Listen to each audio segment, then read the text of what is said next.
السلام علیکم ورحمۃ اللہ وبرکاتہ۔ عزیز ناظرین، آج کے ویڈیو میں ہم سابقہ اور لاحقہ کے بارے میں جانیں گے کہ آخر سابقہ کیا ہوتا ہے اور لاحقہ کیا ہوتا ہے۔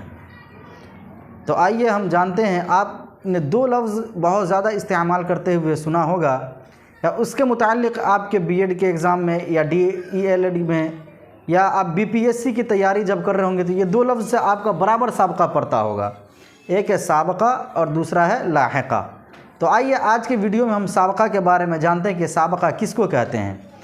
تو سابقہ کہتے ہیں وہ حرف یا الفاظ جو بمعنی الفاظ سے پہلے جڑ کر ان کے معنی میں تبدیلی پیدا کر دے۔ یہ سابقہ وہ حرف یا الفاظ ہے جو ایک بمعنی لفظ پہلے سے لکھا ہوا ہے، لیکن یہ لفظ اس کے شروع میں آ کر کے اس لفظ کا معنی ہی چینج کر دیتا ہے۔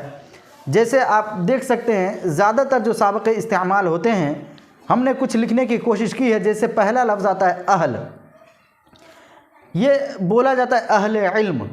یہ علم جو کہ پہلے سے ایک لفظ پر ایک معنی پر دلالت کر رہا ہے، جو اپنے آپ میں مستقل ہے، لیکن علم کے معنی ایجوکیشن، نالج، یہ علم، لیکن اس سے پہلے اہل آ کر کے اس کے معنی کو چینج کر دیا، یعنی اب ہو گیا علم والا۔ اسی طریقے سے کتاب لے لیجئے، جو کتاب اپنے معنی پر دلالت کرنے میں مستقل ہے، کہ اس سے ایک بات سمجھ میں آ رہی کہ کتاب سے کتاب مراد لی جا رہی ہے، لیکن یہاں پر اگر ہم اس سے پہلے اہل لا دیتے ہیں، اہل کتاب، تو یہ کتاب کا معنی چینج کر کے بلکہ کتاب والے کو بتانا شروع کر دیتا ہے۔ تو یہ تمام الفاظ جو ہو گئے، یہ اہل ہو گیا، بے ہو گیا، ان ہو گیا، با، بر، پر،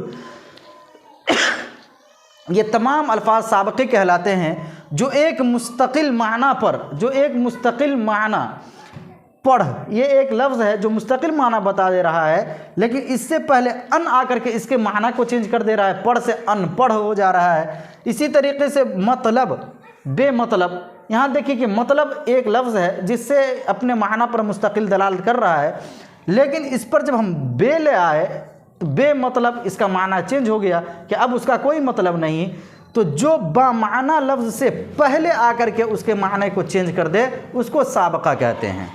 اور لاحقہ کہتے ہیں کہ جو بمعنی لفظ کے اخیر میں آ کر اس کے لفظ معنی کو چینج کر دے اس کو لاحقہ کہتے ہیں۔ اب لاحقہ کی مثال دیکھیے۔